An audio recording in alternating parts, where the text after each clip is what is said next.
Is brought to you by the Johners Podcasting Network, found exclusively at WrestlingWithJohners.com.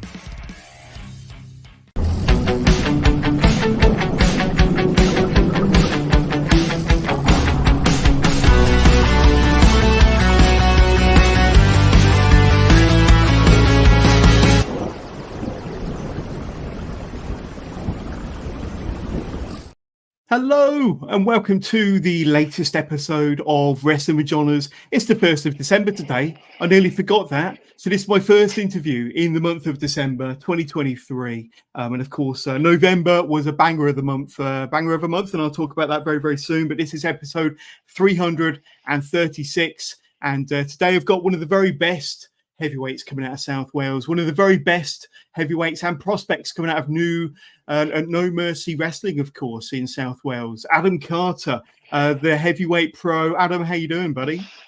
I'm not too bad, thanks, Jonas. How are you? Very, very good. Delighted to have you on the show. I know that we've been talking about this for a little while. We finally managed to get it done in the month of December. So we're getting so close to Christmas. And of course, you've got a newborn baby, 2 or 3 months old now, and you must be looking forward to Christmas immensely with your new baby here, your first Christmas with a new child in the house, a new person in the house. Yes, and really looking forward to it. It's just, brought that magical side of Christmas back, I suppose, that you kind of lose as you get older, doesn't it? So it's got that almost a child again, really, and see all the lights and festivities and whatever. Yeah, no, I'm really looking forward to it. Absolutely. And just a quick reminder, I did mention that November marked 5 years of Wrestling with Johners. I had 7 tremendous interviews, including it kicked off with Tom Scarborough, renowned referee, came onto the show to kickstart our 5th anniversary celebrations at the beginning of November. We continued with Session Moth Martina, one of the best characters, one of the best performers in the UK. We had a fantastic hour-long interview. Somebody that Adam might know very well, Leon Cage, the second annual Iron Cobra champion, tournament champion. Of course, Leon was a wonderful guest, came onto the show last month, and part 1 of my interview with Johnny Saint, British wrestling legend Johnny Saint, and part 2 will be dropping in December, just before Christmas. Nico Angelo came onto the show in November, another wonderful guest, a really insightful 90-minute conversation with Nico, and then Kira Chimera was my most recent live guest last week. A wonderful chat with her, doing wonderful things, picking up gold all over the UK and Europe, an international champion. And then, of course, we had my wonderful in-car interview with Dirty Dango, former WWE star Fandango, talking about what he's up to in Impact Wrestling, all about the Fandango character debuting at WrestleMania against Chris Jericho, Breezango, and his kind of stint over here in the UK performing for Immortal Wrestling. My next live interview is next Monday. The rescheduled interview with Lana Austin should have been part of my November lineup. We weren't able to do that, but Lana will be live on Wrestling with Johners on Monday, the 4th of December, 8 p.m. And then, of course, next Wednesday. I've got a busy week next week. Starts with Lana Austin, and I've got the Stallion Chris Bronson coming onto the show on Wednesday, the 6th of December. So a busy week for Johners, Lana Austin, Chris Bronson. But today, it's all about this guy here, Adam Carter, No Mercy Wrestling. This is going to be a fun conversation, Adam, and I've seen a fair bit of you at No Mercy over the last year or so. We'll talk all about that. But the last time we bumped into one another was this show here, the Sold Out Caerphilly Leisure Centre, the good, the bad, and the badass. And there you are alongside Virus stablemate Dale Johnson going up against Scotty 2 Hotty and Bevan. And like I say, there you are before the match. We'll show some pictures about what the two of you look like after the match. Let's talk in more general terms, because we will talk about that as one of your highlights, Adam. But 2023 has been a banger of a year for you. Although we've got a month left to go, so many memories and so many highlights for you so far this year alone. Yeah, it's, in all fairness, it's been a banging year. Wrestle people like Scotty taught you that I never in my wildest dreams thought I'd wrestle. Never thought I'd be standing the other end of the ring with Scotty Totty and everybody else I've wrestled this year. Some really, really big names really give me the chance to sort of test myself and show how I'm coming along. So yeah, it's a year that I'm very, very thankful for. Absolutely. I'm going to bring up that picture one more time because it's one of the featured matches at No Mercy Wrestling's most recent show from the Caerphilly Leisure Centre, the 12th of November. I was there. It was a tremendous show. I think the show started maybe 20 minutes to half an hour late because of the amount of people that are filing around the Leisure Centre waiting to get in. But when that match was first announced, and it was announced that you were going to be teaming with Dale to go up against Bevan and Scotty 2 Hotty, no less, the fan inside you, the inner fan inside you, must have been doing cartwheels. Oh, big time! Like Scotty 2 Hotty was somebody like a lot of people I grew up watching. You know, the Whim. That's all you have to really mention with Scott. You know,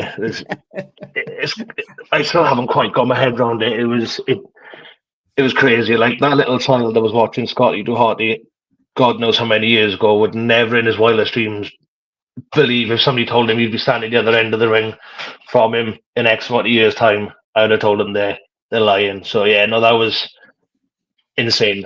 I've got no words for it really. That was just a memory I'll definitely cherish for a lifetime, really. Absolutely. And in the lead up to that match, then, in the days and maybe the hours leading up to that match, where was your head at? Because this had to be probably the biggest or one of the very biggest matches of your career so far. Yeah. Like you say, standing across the ring from Scotty 2 Hotty, you will have seen him growing up on the TV, of course. Yeah. But I mean, where was your head at? I mean, I'm guessing that there was some nerves or maybe some doubt. But what were you thinking? Where was your head at, kind of leading into that match? Oh, there was definitely some nerves. I try my best to kind of not so much disconnect myself from the match, but not really give it much thought until the day. So I don't have that chance to kind of get nervous. But on the day, the nerves definitely hit, especially waiting up in the morning, getting everything ready, getting ready to leave, the drive there. The times you got time to kind of think over things and have time to think to yourself, that's definitely when the nerves started to hit, and I really started to feel it.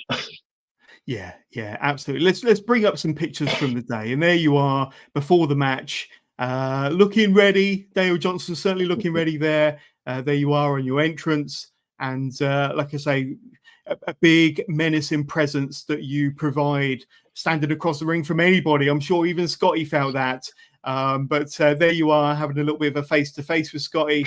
And I think there was some shenanigans with his hat, and Scotty came prepared with a Welsh flagged hat. Oh, yeah. And telling you exactly what he thought of you there. There you are, putting the beat down on Bevan, of course. But unfortunately, after the match, and I have to say, being the bearer of bad news here, Dale Johnson did unfortunately have to take the worm from Scotty 2 Hotty, the most devastating finisher he's probably ever taken.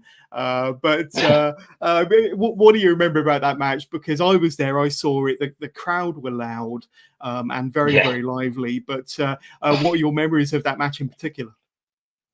Oh, Joe, I feel like I learned loads in that match. Like, definitely from Scotty. I think I've timed it from the minute he got tagged in to the minute we done absolutely anything to our first lockup. There was some 8 minutes where, it was, man. Like I said to him in the ring, he must be an absolute nightmare at bedtime. Getting ready for bed, he must go to bed at 6 to get ready to get into bed at 9. He's totally hyper, isn't he? And like I say, he loves that crowd interaction. Level. He loves that crowd interaction for sure. But what else do you remember from that one? Like a big memory that stuck out. It wasn't actually any part of the physicality side of the match. It was one that will actually live with me forever. Is he was walking on the ring, and I turned my back for all of 2 seconds, turned back round, and he had a baby in his hands, and he was holding him up, something like a Lion King, really. I looked and I went, hang on, he's got my child in his hands. So there's photos of him just holding my child up. That's insane. See that one there? Yeah, that's the one. She wasn't a fan by the looks of it. No, certainly not. Please, absolutely. But a lot of fun. I think that was during the intermission, wasn't it? And like I say, just picked up this shot. And he done it on the way to the ring as well. So yeah, on the way to the ring as well. But when Scotty came backstage, he came up to me and was going through his phone and showed me that picture. And I said, "Oh, Scotty, I didn't know you had grandkids." He goes, "Don't be stupid, John. This is this is it's a baby from the guy I just wrestled." But I mean, correct me if I'm wrong, but I don't think you were 100% going into that match, were you? Did you do yourself a mischief during the seminar? Possibly. Yeah. Tell us what happened. Well, so we were doing a seminar with Scotty Doherty. It was literally the first thing we done, just running the ropes. I'd done the first round of run the ropes, absolutely fine, just nothing you really think about. Got into the second lot, went to take off my foot to start running, and just felt a pull in my calf. And I thought, well, this feels a bit weird. It was different. I thought I'll just soldier on. So I kind of got to be okay in a match in however many hours. And the more running I'd done, the more I could feel it pulling, and I just couldn't put weight on it.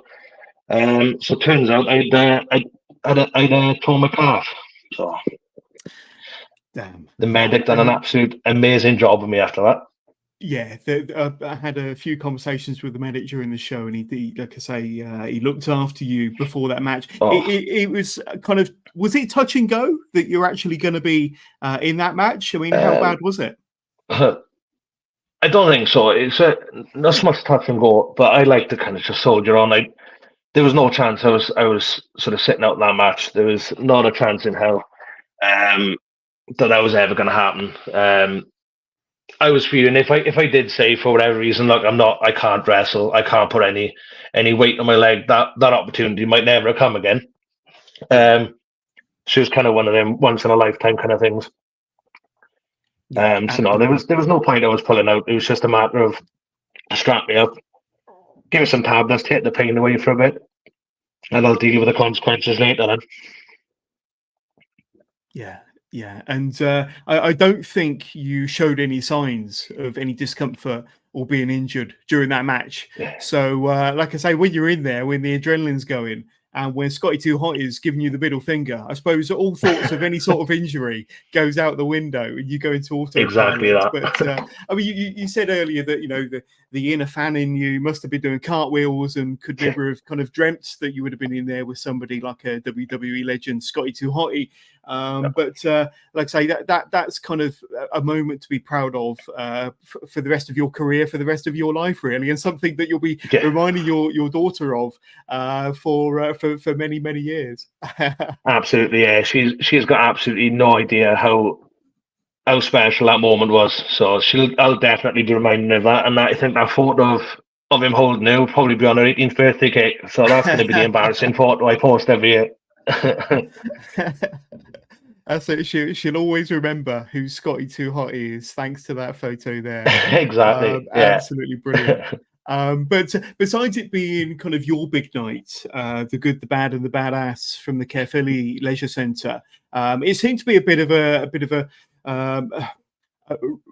very memorable occasion, a very memorable night for your stablemates, for the stable of The Virus. And I've got some photos here. I mean, from backstage interviews with me and Dale Johnson, still suffering the effects of the worm there, quite clearly. You're having to kind of hold him up there or carry him on your back. There we are, Tom Ferryman and MJ Grayson after their match. They were successful. They were victorious. And then, of course, the four of you and poor Dale Johnson. He was suffering all day. Really suffering. The worm really did get the better of him and that match. But I mean, tell us a bit about The Virus, because they've recently come onto my radar over the last couple of months. It's a faction that I think has formed since the summer, and I think it kind of builds off of MJ Grayson's kind of former partnership with Wesker. But tell us about how you got involved and how The Virus formed. Tell us about it.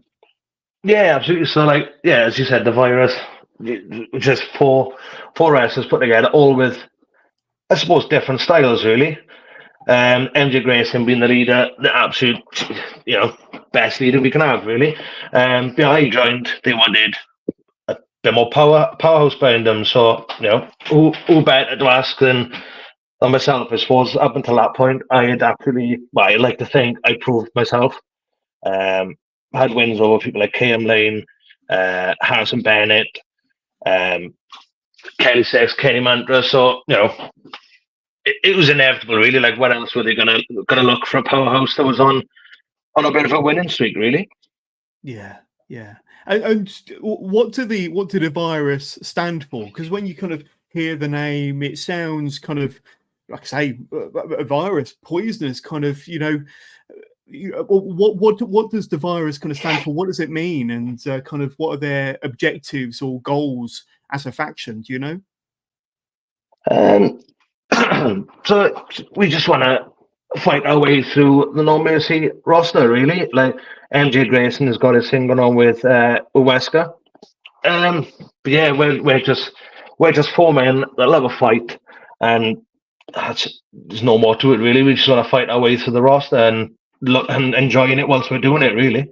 Yeah, absolutely. Tell us a bit about the other two, because I haven't spoken too much on this show in the past about Dale Johnson and Tom Ferryman, who I met at other previous No Mercy shows. But what do they offer the virus, and kind of what sort of opposition do they offer any opponents that stand in front of them? Tell us a bit about Dale and Tom. Yeah, so as I said, we all got different styles, really. So you got Dale, who he's unreal, and I don't think he quite realizes how good he is. Quick, powerful, just he's got it all, I think. And you got Tom, who, again, I know Tom very well. We've trained together for years, and he is somebody who is very underrated, and I really, really don't think he understands how good he is. He's another one who loves a fight, loves a bit of a brawl, and will do absolutely anything to get a win, really. And I respect that of him. Yeah, as I say, we're good friends, so me and Tom know each other very, very well. So I think that really, really helps us in the virus, having that connection, really, having that friendship. Good point. Good point. Having this kind of bond, having this kind of relationship for however long. I know that Tom, I think, started at around the same time as you, or possibly one of your first ever opponents. But we'll talk all about that. Yeah. But I mean, the four of you combined as a unit, definitely from what I saw a couple of Sundays back, anyway. But you mentioned it earlier. Some of the matches you've had in 2023, and 2023 has been a banger of a year for you, not just being opposite ends of the ring to Scotty 2 Hotty, but you mentioned, Kenny Mantra and Kelly Six. Being, in that triple threat, two phenomenal opponents. And I think, did you get the better of those two? Did you go over in that match? I did, yeah. I got the pin. So it was a three-way dance, obviously, elimination rules. And I got the win on both of them that night. Again, a hard-fought match. Like, Kenny Mantra is a brilliant talent. Kelly Six, got to be one of the best in Britain. He's got such a creative mind. It's you just don't know what he's going to do next. So very proud of that win. Very, very proud. Absolutely. And you mentioned Harrison Bennett, and you had a match with him in a No Mercy ring. And not quite sure what you're doing in this picture. It looks like you're snapping something. What are you doing in that picture, Adam? So I wrestled Shane Hooker in, I think it was my second or my third match back after taking a little break. He called me a plank on social media. So I wrestled him in Penrith Khyber Hall in front of his family, friends, fans. And ever since that day, they've hounded me down, called me a plank every time I wrestle. Not just at No Mercy, wherever I go, it's mostly his dad's there, call me a plank. He's got friends, fans, they've all that. So they got a plank of wood and drew me on it, I suppose. And that's been brought to many shows. And I just saw my opportunity and got rid of it.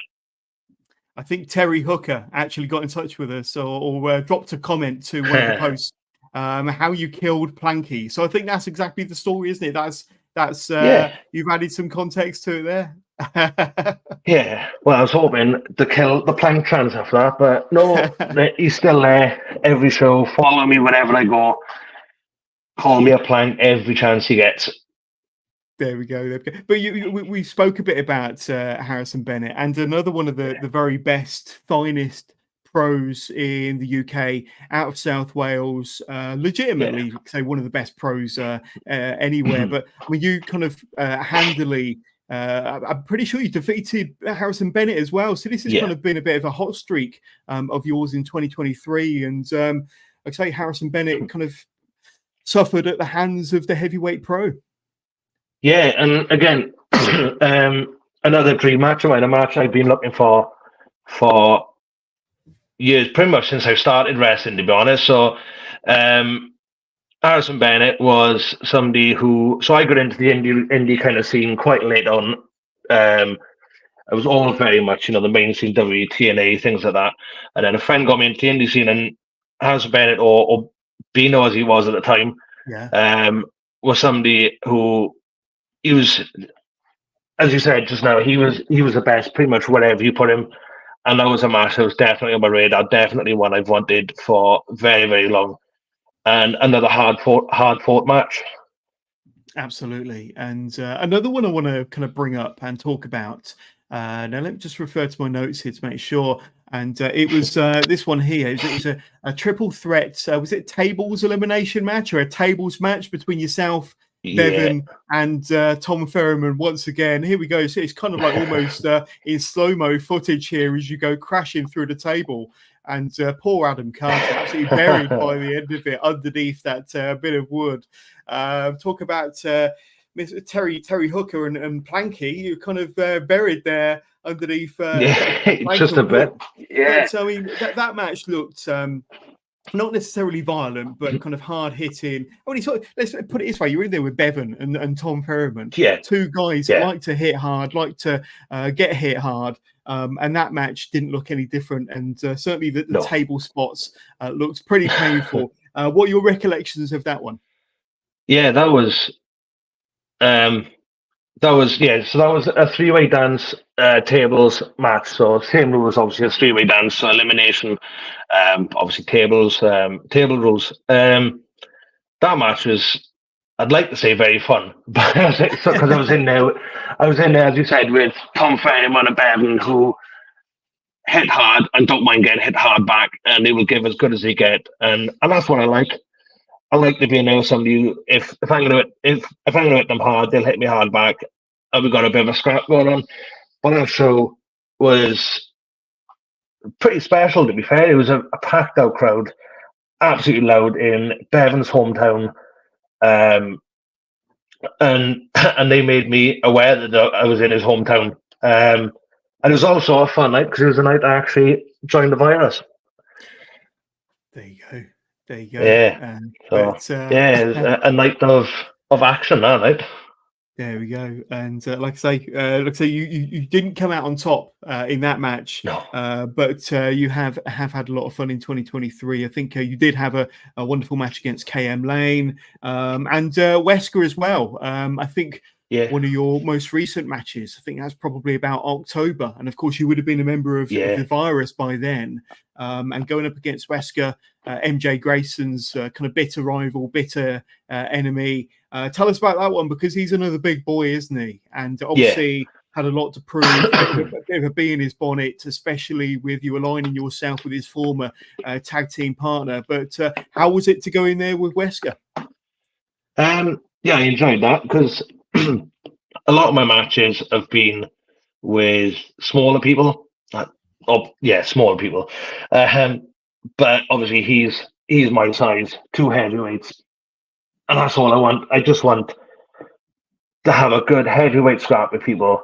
And that is exactly what that was. Like, I think we hammered 7 bells of shit out of each other in that match. And that's something I enjoy. It was so much fun, and I would do it again in a heartbeat. Yeah, 100%. Let's just jump to some questions. And of course, we are live on Facebook Live, on YouTube, Twitch, and I think we're now streaming on X as well. YouTube, get in touch with us. Send us your questions using your chosen device. We'll do our very best to bring them up during the course of this interview. Now, let me just refer to Facebook, because this one won't come up with a name, but we've got a Dan Ellis who sent this one through. Don't know if Dan's too familiar with you. Your daughter is now more famous than Adam Carter PW. I think you alluded to it earlier, but there you go. Dan she's been over in social media. She's been on Instagram, posts, Instagram stories, Facebook. I think I looked at one of them, and like, again, the inner fan in me came out. I was looking at the different likes on it. I thought I seen Matt Hardy on there. I thought, this is a bit something different, isn't it? There we go. And we've got definitely more famous than me. We've got a Keris Lee who says, "Did you go through a door too?" Tell us about that, because I don't have them that footage down here. Tell us a bit about going through a door. Oh, there's definitely footage. Definitely memories of going through that door. So, yeah, so that was the same night I wrestled Wesker. Obviously, didn't come out on top on that match. Although I like to think I did. That's a different story we'll get on to a little bit later on. But then I had a match at the end for the No Mercy Championship. I caught my leader, I suppose, MJ Grayson, going up a ladder. Nobody else was in the ring. I thought I'd give him a helping hand. I went out, tried to climb the ladder with him. Bevan came up behind me. Had a bit of a scrap, ended up out in the apron, and he picks out a door from somewhere, as you do. And it was either me or him as you do. It was either me or him going through it, and unfortunately on that night it was me. Yeah, I went through a door all night as well. So in the space of, it must have been about a week, 2 weeks, I went through a table and a door. So an eventful couple of weeks for definite.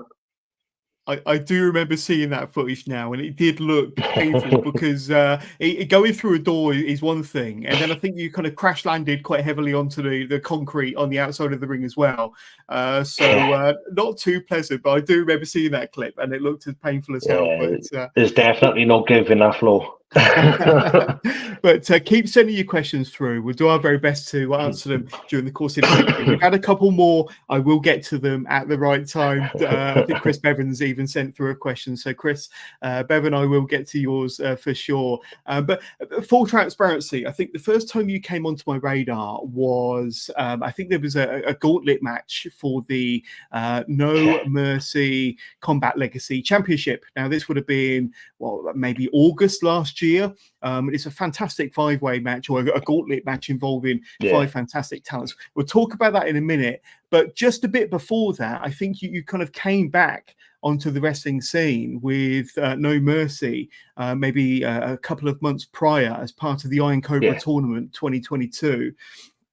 Tell us a bit about coming back, because you were in the business early on, 2018, 2019, out of the business. Obviously, the pandemic was kind of in the middle of that as well. But coming back when you did in the middle of 2022 to be a part of that Iron Cobra tournament, tell us a bit about that comeback and what the inspiration was, what the motivation was behind coming back after, 3 years away? Yeah, it must have been at least, including the pandemic, 3 years, So I pretty much returned. So, as you say, Bevan opened No Mercy and asked me if I want to go down training.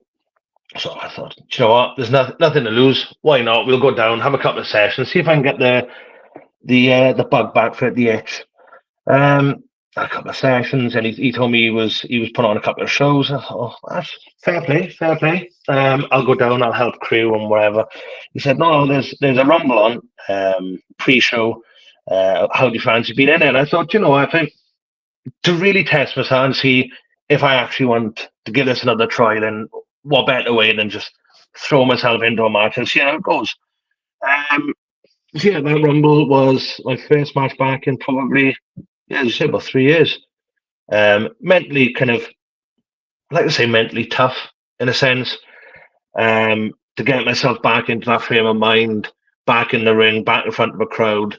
But I thoroughly enjoyed it, and I never officially said I was coming. I'd come back, but a year and a half later, I suppose, I was still going. So yeah, I suppose I'm back. I suppose. Absolutely. I suppose, after being out for nearly 4 years, I suppose, coming back, I mean, firstly, did it take a lot of convincing, and kind of where was your head at when you did decide to come out? Was there some doubts? Was there an element of concern that you might not be able to get back to the level you were before? Kind of where was your head at before entering the Iron Cobra? Yeah, it wasn't. The convincing side of it was easy. He asked me if I wanted to do it. I thought, you know what, why not? Let's get back into the swing of things. But yeah, it was mentally, it was tough because I had to see if I still had it, see if I could remember all the things I was trained, like as you say, 3 years prior to that, and just being that feeling of being out in front of a crowd again, like I hadn't done it in 3 years, so I almost forgot how it felt and how good it feels to be out in front of a crowd and the cheers, the boos, the whatever else, the shenanigans that go on. So yeah, it mentally was quite tough, quite challenging. But no, once I was in there, it's like riding a bike, and it all comes swimming back.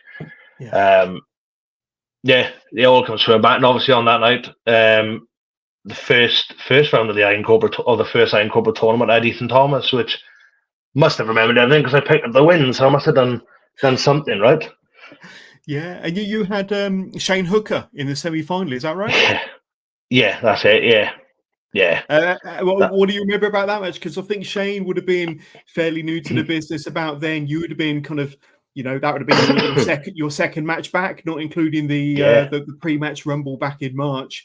But what are your recollections of that? Because, like I say, Shane, unfortunately, out with an injury at the moment, hoping to see him back as good as ever in 2024. But he was firing on all cylinders in that tournament, and he went on to win it. And you were one of the victims in the semi-final. Yeah, that match. Honestly, I don't think I've ever heard a crowd, and it's not the biggest crowd in Penrith. It's not a massive hall, but I've never heard a crowd cheer somebody and boo somebody else so loud before or prior to that.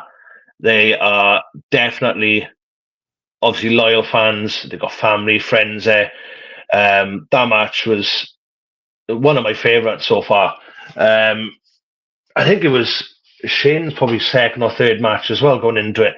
So he was still fresh. He was still very, very new to the business, and just to go toe to toe with him and throw him around and beat him up a bit. But obviously took my eye off the ball. You've probably got photos of it somewhere of me and his dad having a bit of a confrontation. And he picked up the win, but as you say, eventually went on to win it. Like I do on the night, it just wasn't my night. But we did. I'd like to say we've on the bigger and better things, but Shane's doing wonderful things in all fairness to him. When he comes back from his injury, I'm sure he'll carry that on. Absolutely. And I mean, the show where he actually went on to win the very first Iron Cobra tournament was the same show that had this match on it. And let's say I mentioned to you 5 or 10 minutes ago, this was the match. This was the show where you came onto my radar, and it was that 5-person gauntlet match. And I think you really stood out as this kind of breakout star during that match. And I'm just going to bring up that poster again because you had a fantastic kind of outing against Jimmy Taylor and against Big Guns Joe, and even against Danny Jones. In all fairness, I think he certainly felt what it was like to be in there with the heavyweight pro Adam Carter. But in my opinion, that was a breakout match for you, and I think it opened a lot of people's eyes as to what you're all about: your size, your strength, even your agility. For a big man, you can move around that ring for sure. What are your memories of that one? Because that was the one that really kind of put you on my radar for sure. Yeah, that match was very, very tough. Obviously, fond memories of it. I was in there with people like, at the time, Big Guns Joe, Danny Jones, James Ellis, Jimmy Taylor. And I pretty much, up until obviously the match with Danny Jones, ran the gauntlet really. Yeah. Physically and mentally tough, that match. So tough. To the Is point it because where, of the length of time you were out there and the amount of opponents you had to kind of go through? Was it just draining yeah, experience because of the type of match it was? yeah, I think so. And like in my head, I think everybody that came out, like we started with Jimmy Taylor, I think Big Guns Joe Nelson, Danny Jones, so we just went up a level. Almost every new person that came out, to the point where there was a point in that match where Danny Jones's entrance music hit, and honestly, I couldn't even recognize the music at one point. I was that tired. So it's a lot of people have said I kind of stood out in that match, and I was almost my breakout match, I suppose. But it's a match that I'm proud of, obviously, of being in there with those people. But it's a match I think I probably I could have done better, and I probably was my best, probably due to being so tired in the last match, to be honest. So another one with Danny Jones is another one I'd love to run back at some point, just to kind of prove myself, really. Yeah. And I've said that to many people since that match. I definitely could have done better on that match. Well, I mean, you give yourself credit, because I think that was the one that kind of, put you on a lot of people's radar and opened a lot of eyes as to what you were capable of. And I think you did, an awesome job being so early into your return as well. Still trying to kind of find your feet, but that match would have been exhausting for pretty much anybody, let alone having to go through 3 opponents. And like I say, but I mean, let's kind of hypothesize here, and let's kind of fantasy book, if you were to go against Danny Jones again, knowing what you know now, more than a year down the line, what sort of a match do you think you would provide or put in? What sort of a match do you think Danny Jones would get from you? I think it'd be a lot closer, a lot more competitive. Like obviously he was my 3rd match on that gauntlet, so I was, as I say, very tired. Yeah. Physically, mentally drained at that point. So I think it'd be a lot different. Even the result possibly being different. It'd be a much better, much more competitive match, I think. And a match, as I say, I would love to have, and I've been kind of calling for as well, really. Or been asking for. So yeah, definitely a match that I would like to have possibly in 2024, really. Where do you think you've improved the most in that year, between that gauntlet match, say, and your most recent match at the Good, the Bad, and the Badass against Bevan and Scotty 2 Hotty? Do you feel that you've grown and improved as an overall performer, athlete, wrestler? Where do you think your strengths have kind of got better over that 12 months? Yeah, and I think you kind of touched on it a little bit just now, and like my agility for a big person. I don't like to blow my own trumpet, but I like to think I move quite well for a big person. So I've definitely improved in that area, but also like I can't think really how to word it, but more like my wrestling IQ, I think, like being in there, not trying silly things for a big person, sticking to what I know best, and ultimately getting a win and being on a winning streak this year. Absolutely. I want to talk about one more match from last year. One more match, and I'm sure it's a match that will definitely stand out in your memory. What a match to kind of end 2022 on, against Martin Kirby at their Christmas show, Cobra Kyber Christmas. And let's be honest, Martin Kirby been on the scene 16, 17 years, considered one of the very best pros in the UK. And you talk about kind of match level going up and up and up for every opponent that comes your way. 2022 couldn't have ended with kind of a harder or more experienced opponent. I'm guessing for yourself, not only a fantastic experience, but a great learning experience as well. But what do you remember about that one? Oh, definitely a learning experience. As you say, he's got 17, 18 years experience on me and knows this business inside out. And somebody I would absolutely share the ring with again. I'd be absolutely honoured to as well. That match, one main thing I remember from that was that venue was absolutely freezing. I think we could see our own breath going out there. It was horrendous. It was one of the only times I've been thankful for wearing a singlet, because I had more clothes on to keep me warm. Yeah, absolutely freezing that day. But no, that match, definitely a dream match. Definitely something that I've never thought I'd ever have.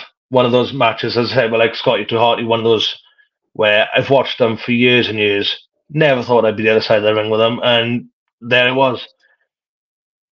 Yeah, 100%. A real pinch yourself moment, a real bucket list Definitely. match. You seem to be ticking off these bucket list matches, like I say, with speed, my friends. But we know you're a big guy. You call yourself the heavyweight pro. You do have the agility there as well. But what do you kind of come in at the moment? How tall and how much do you weigh currently, Adam? I'm 6'2" and around about 114 kilos at the moment. 115 kilos. Wow. And I mean, did you have a sporting background growing up? Was you like a rugby boy? I know that's obviously the big sport over in Wales. Was rugby your game when you were growing up as a teenager? Yeah, rugby was definitely when I played from. I can't even think of the age I was. I was definitely played it for about 10, 11 years. Every weekend, used to love playing rugby. The physicality of it, the friendship of it, all of it is just. Rugby was definitely my sport growing up. Then I had a bit of a break from all kind of sports. Almost let my weight get the best of me, I suppose, and go a bit big. And then gone into boxing. Then probably about 2014, I want to say 2015. Done that for about 2 years. Thoroughly enjoyed that. The best experience I've had. Again, out in front of a crowd. Boxing fans, you just don't know what you're going to get with them. And then straight into wrestling. And obviously, I've done running as well. I've done like half marathons. I used to train down a gym called the Warehouse, which is all high intensity training. Some of the absolute fittest people I've met in there, and the best people to be around with to give you that kind of mindset to be the best, or to be your best, really. And if you've got a goal, they'll drive you to hit it. And hands down, the best gym I've trained in, I think. Yeah. Would they be partially responsible? Because I mentioned earlier, or before we went live, you kind of had this massive kind of weight loss transformation, didn't you? And I think I don't know over how many years it was, but going to bring up a picture here. And I think you mentioned in quite an old Instagram post, this was probably from 2018, that you lost about 10 stone from that first picture over on the left to the other two. What was the kind of motivation behind that massive kind of weight loss transformation? Was it getting into sports? Was it hitting the gym? Tell us a bit about the motivation behind that. It was more that I wanted to do it for myself. So I've always been, growing up, I've always been a big person. I've always been quite broad, overweight, got bullied in school for it, the usual kind of stuff when you kind of overweight, I suppose. And then I got to a point where I tried to lose weight previously before that, and I was almost doing it to stop people kind of bullying me, or to give them something less to kind of point at, I suppose. And then I realized that the thing that got me really losing weight was actually wanting to do it for myself, to keep myself healthy. Like with a baby now, when she gets older, to actually be able to run around with her, go out to the park with her, with things like that. So that was kind of my motivation, really. But yeah, the gym I mentioned and boxing was 100% go towards it. That's how I lost majority of the weight. Yeah. Very, very inspiring indeed. But skipping back even further, and I want to find out, we spoke about your love for rugby and your love for boxing, but pro wrestling, did that come into your life early on? Have you been a lifelong fan? Do you remember how pro wrestling first came into your life and what sort of impact it had on you? Yeah, like everyone remembers like their first match they seen or whatever. I can't remember the match. I remember it being an episode of Raw, a very old episode of Raw.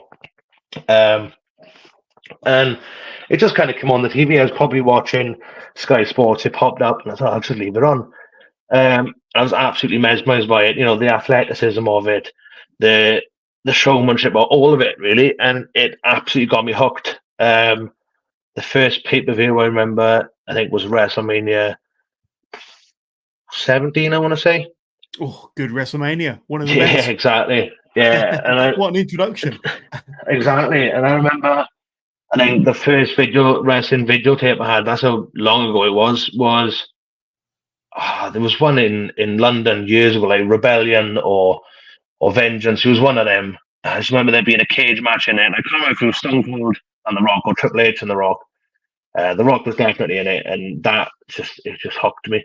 There was everything in it, and even at a young age, there was a bit of blood in there as well. But I think that just added to it, to be honest.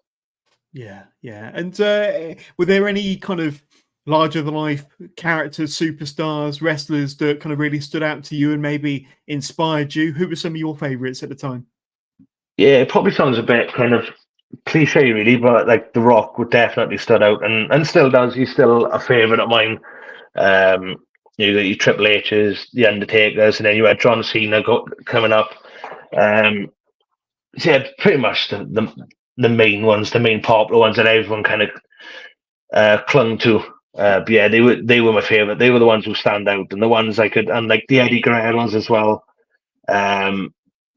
They were definitely ones that stood out to me, and the ones I would always remember, always try out their moves on a mattress or something, in the garden, on the trampoline, the usual stuff you do as a kid and a teenager.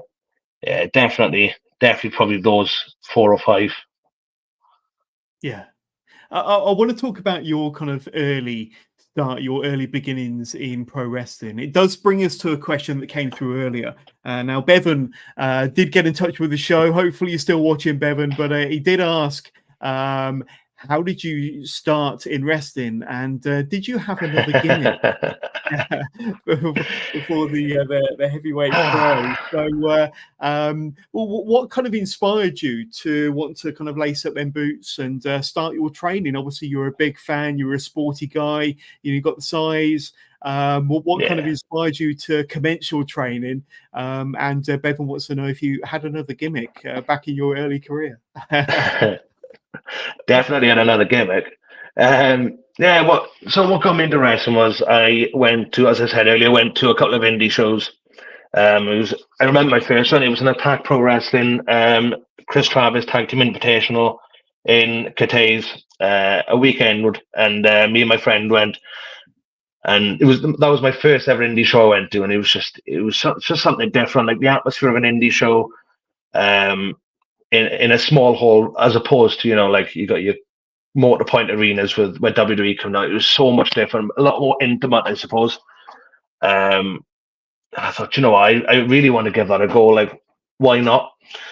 My friend wasn't really interested in actually wrestling. He wanted to stay on the other side of the barrier and watch it. But I thought, what?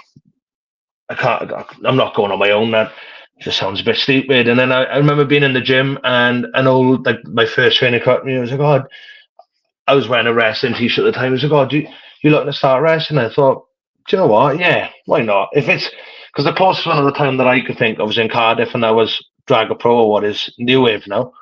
I thought, do you know what? Yeah, why not? It took me a couple of weeks to actually pluck up the courage to go down. Started training from there then. I know exactly what Bevan's alluding to. I had an old gimmick called the Cardio King. I'm going to stop you there. Was it this guy here by any chance? That's me. Yeah, that's definitely me. The Cardio King, is that right? That's the one. Tell us a bit about that gimmick then, because like I say, an Adam Carter you probably wouldn't recognize if you can put him side by side with the Adam Carter of 2023.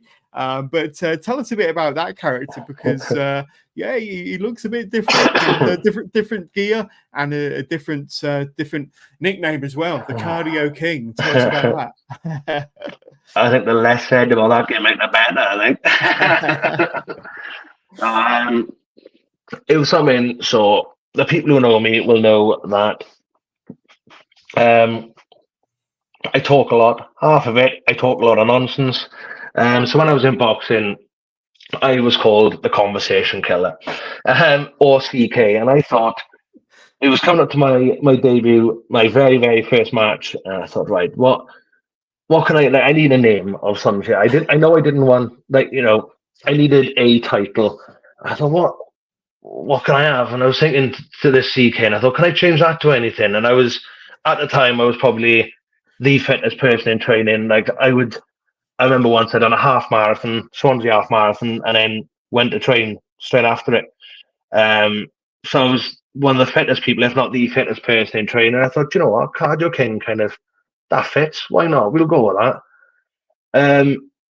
And that was, I think that was after I lost my 10 stone, or I was definitely coming to the end of losing my 10 stone. I must have been like 8 or 9 stone down by that point.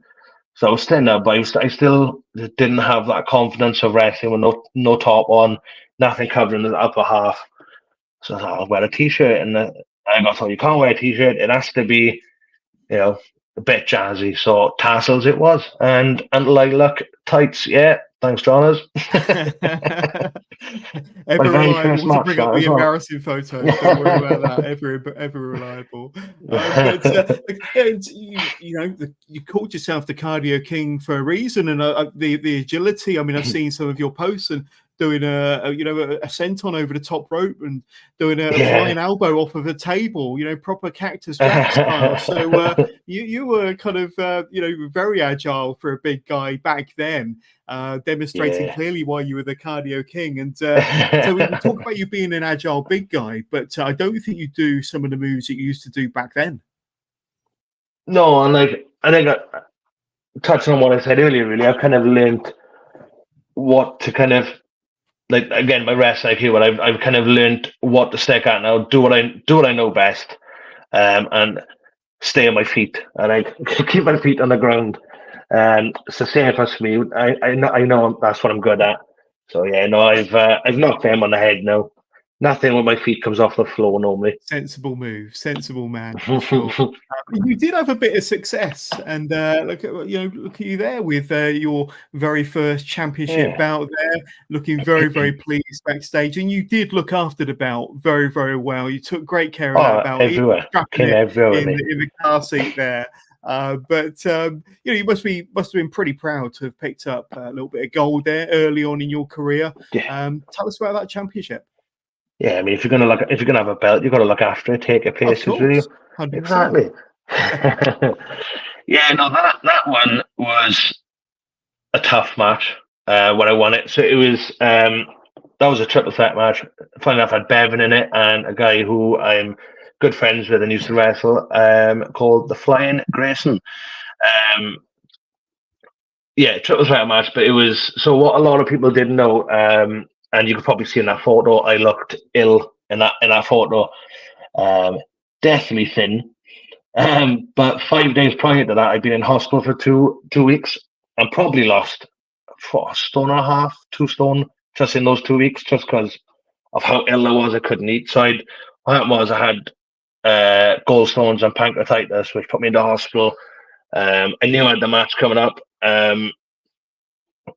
And begged to be in it, really. I that's, again, another opportunity I didn't want to miss out on, and another match I didn't want to miss out on. So I decided 5 days out of hospital, that would be a great idea to wrestle a triple threat match for a title 5 days later.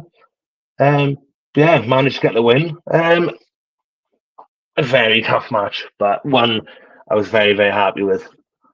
Yeah. And having spoken to you before we went live, I know that you kind of stopped wrestling before the end of 2019. So not even into 2020, but before the end of 2019, came back for No Mercy at that pre-match Rumble in March 2022, and then of course you entered the Iron Cobra tournament. But there was that gap there. Yeah. How come you left the business the first time round back in 2019? So the main reason was I needed, as I said, I was ill. I had pancreatitis, gallstones, and whatever, and I needed surgery to remove my gallbladder. So that was like the first thing that stopped me, or what that I had to stop for. But around that time, I was paying off my wedding, things like that. So essentially, just other priorities, and kind of just fell out of love with wrestling a little bit at the time. Yeah. I just needed to kind of step away and see if I'd ever come back, and see if I'd ever get the bug back again. Which luckily I did, because otherwise I wouldn't be speaking to you now. But yeah, that was the main reasons. I was out for, as you said earlier, about 3 years. But obviously, pandemic was most of that. That was the main reasons as to why. Yeah, absolutely. And during the pandemic, obviously, you'd already kind of moved out of wrestling the year before.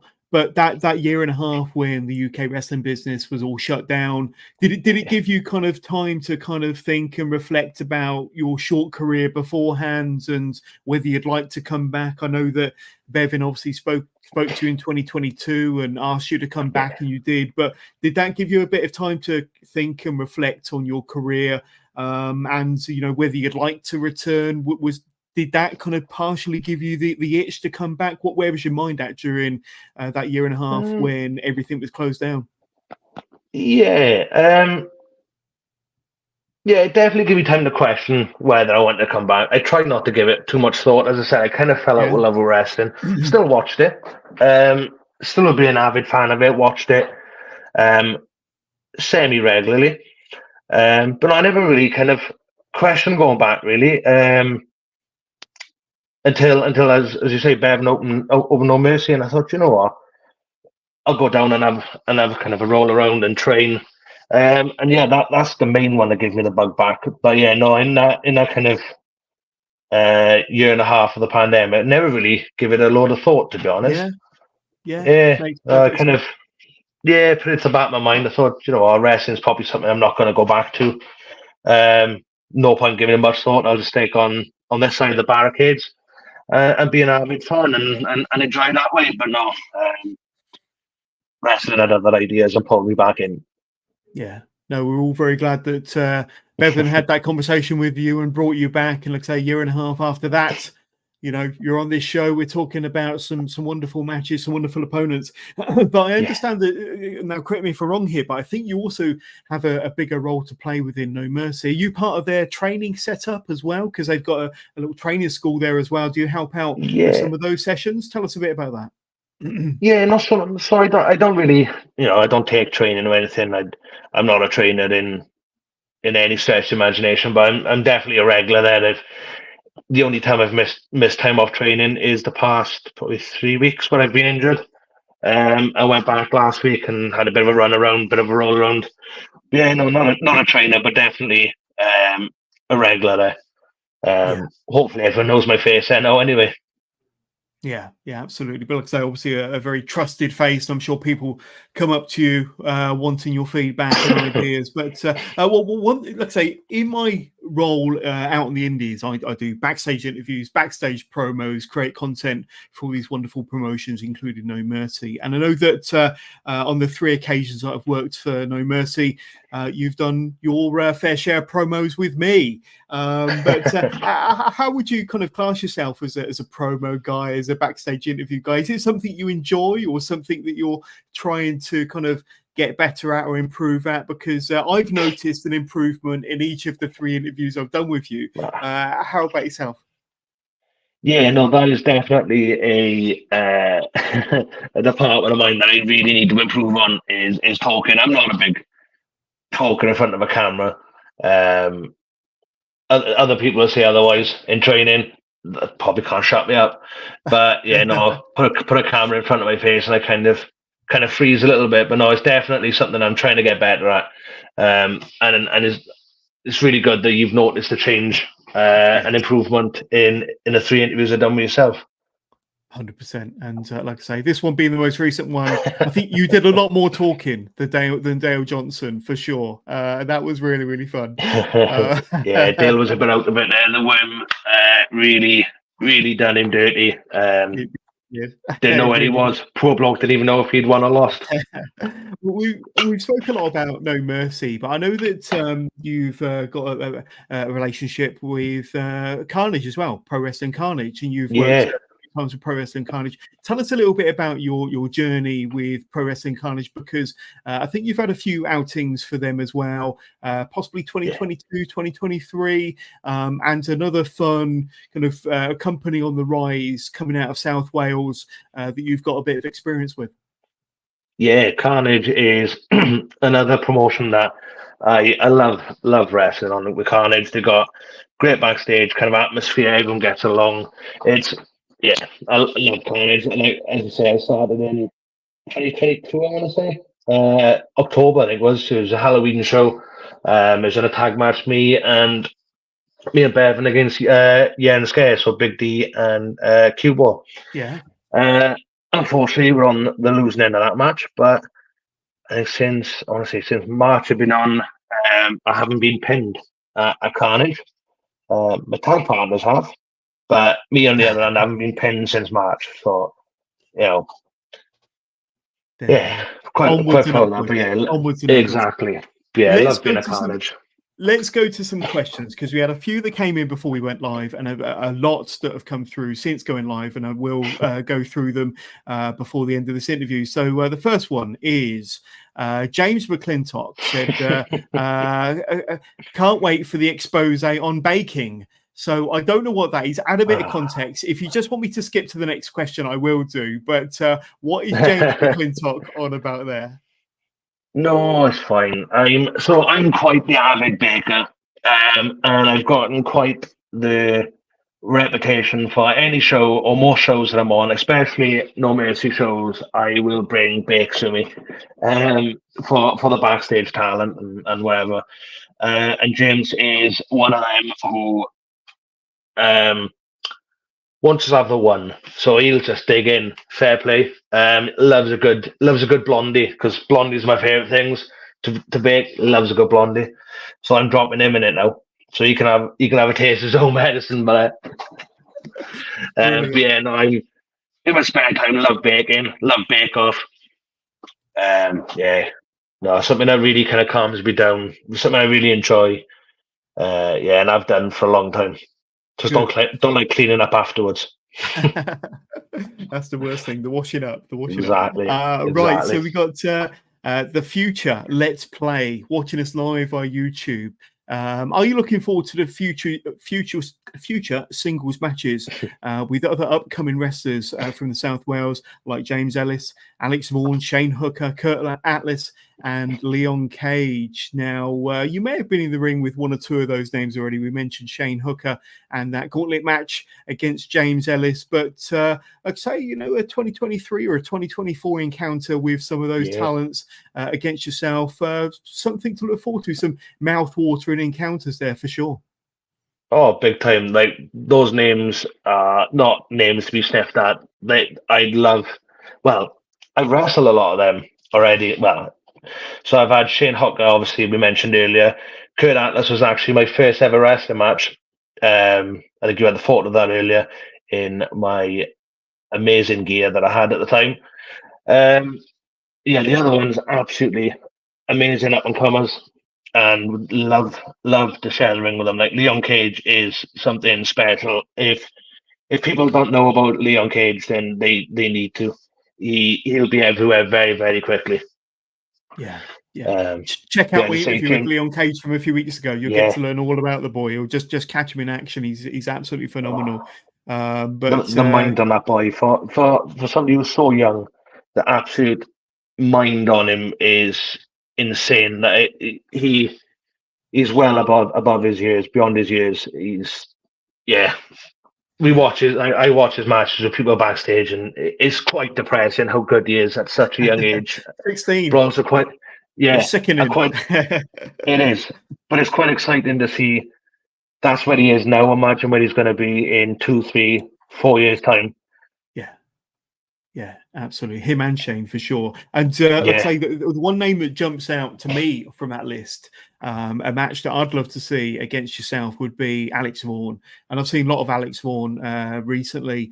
certainly this year. Going to be working with him again at Southwest Wrestling tomorrow. But he's a guy that he's no nonsense. He strikes hard. He hits hard.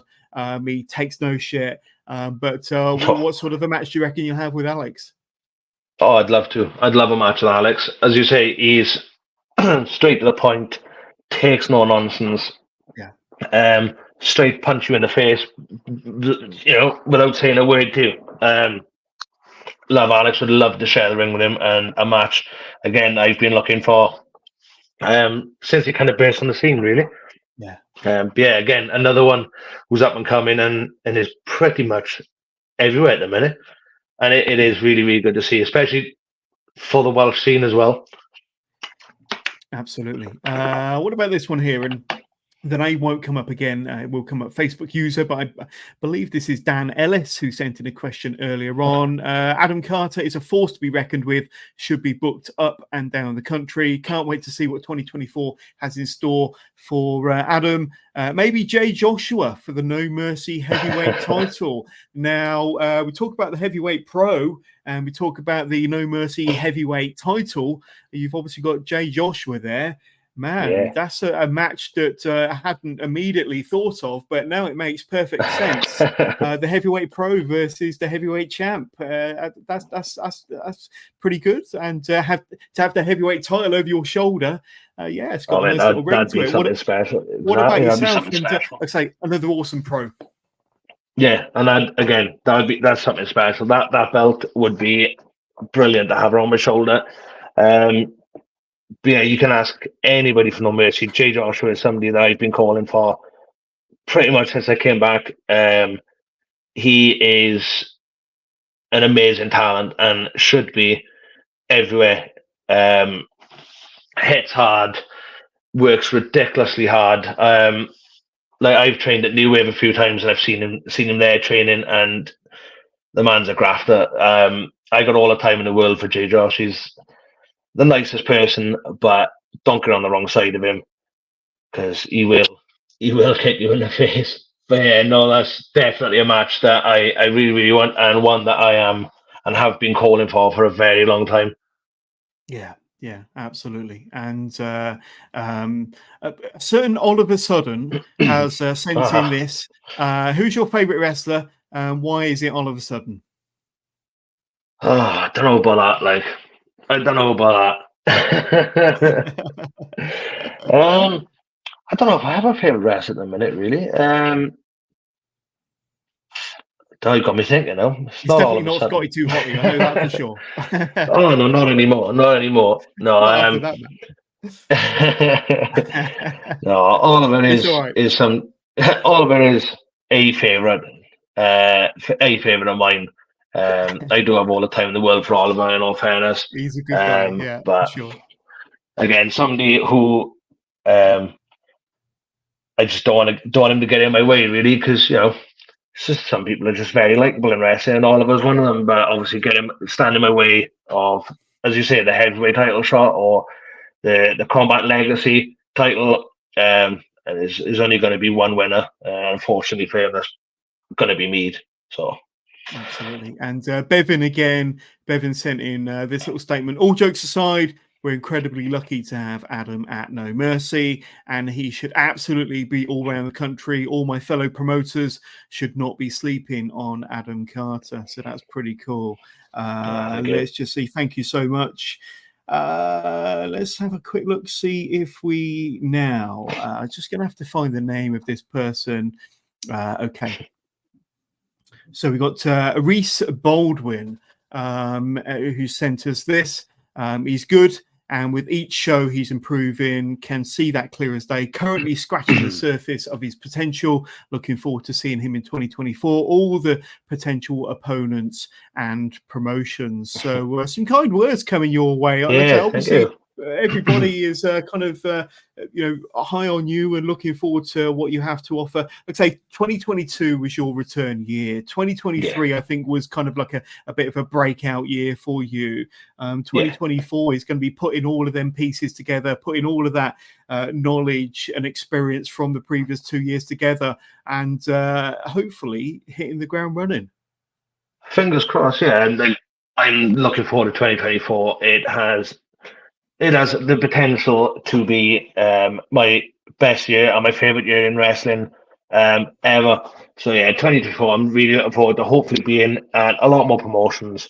And my face hopefully popping up in a lot more places. So yeah, I'm very much looking forward to what 2024 has in store for me so far. Absolutely. Very, very soon, we're going to be asking for your socials and where we can reach out and learn more about Adam Carter. Just a quick reminder. We are now in the month of December, and I've got another stacked month. And I promise you, I will give myself a couple of weeks off for Christmas. But before then, I've got 6 incredible interviews coming out in the month of December. Obviously, this being the first one with the heavyweight pro, Adam Carter, of course. The next one is next Monday, the 4th of December, with the Queen of Mean herself, former Progress Women's World Champion, Lana Austin, coming onto the show. That is an interview you are not going to want to miss. Lana doesn't do many or any interviews, but she will be live on Wrestling with Johners next Monday at 8 o'clock. Next week, that same week, we've got the Stallion Chris Bronson, Wednesday the 6th, live on Wrestling with Johners, another individual that doesn't do many interviews. You can get to hear the full deep dive with the Stallion next Wednesday on Wrestling with Johners. And I'm going to bring up this graphic here because this is the remainder of my lineup for December to see 2023 out. Dr. Tom Pritchard, top right there, Wednesday the 13th. Head coach at JPWA over in Knoxville, Tennessee, former WWE superstar, and like I say, one of the very, very best pros and one of the very, very best trainers in the world will be coming onto the Wrestling with Johners podcast Wednesday the 13th. Then I'll be releasing my second part of Johnny Saint interview Friday the 14th. So just I think that's Friday the 14th or Friday the 15th. My dates might be getting a bit mixed up here, but that same week, part 2 of my Johnny Saint interview. And then the following week, I'll be sitting down with Millie McKenzie, one of the very best performers in the UK, one of the best female workers in the world. And Millie McKenzie will be on Wrestling with Johners in the month of December. But Adam, it's been awesome having you on the Wrestling with Johners podcast, episode 336. But before we go, where can my loyal listeners and viewers reach out to you, get to learn more about Adam Carter, find some of your footage, or just reach out and say hi? If it helps, I've got your Instagram and X running along the bottom, but tell us where we can find you, my friend. Yeah, mainly Instagram is my main one. I managed to update pretty regularly. So that's Adam_Carter PW. I'm also on Twitter, or X is now known, Adam_Carter PW. And I'm also on Facebook. That should be Adam Carter PW, I think it is. But yeah, Facebook, Instagram, and X. There we go. So reach out, say hi, follow Adam Carter. But before we let you go, if you've got any final words, any parting words to sign us off this episode of Wrestling with Johners, to your loyal fans, friends, followers, people that supported you over the years, any words that you'd like to kind of say to anybody out there to sign us off this episode from Adam Carter? No, just thank you for supporting me through 2023, especially, as you say, a little bit of a breakout year. 2022 when I came back, but thank you to all the promotions that have taken a chance on me, the different training schools, No Mercy, New Wave.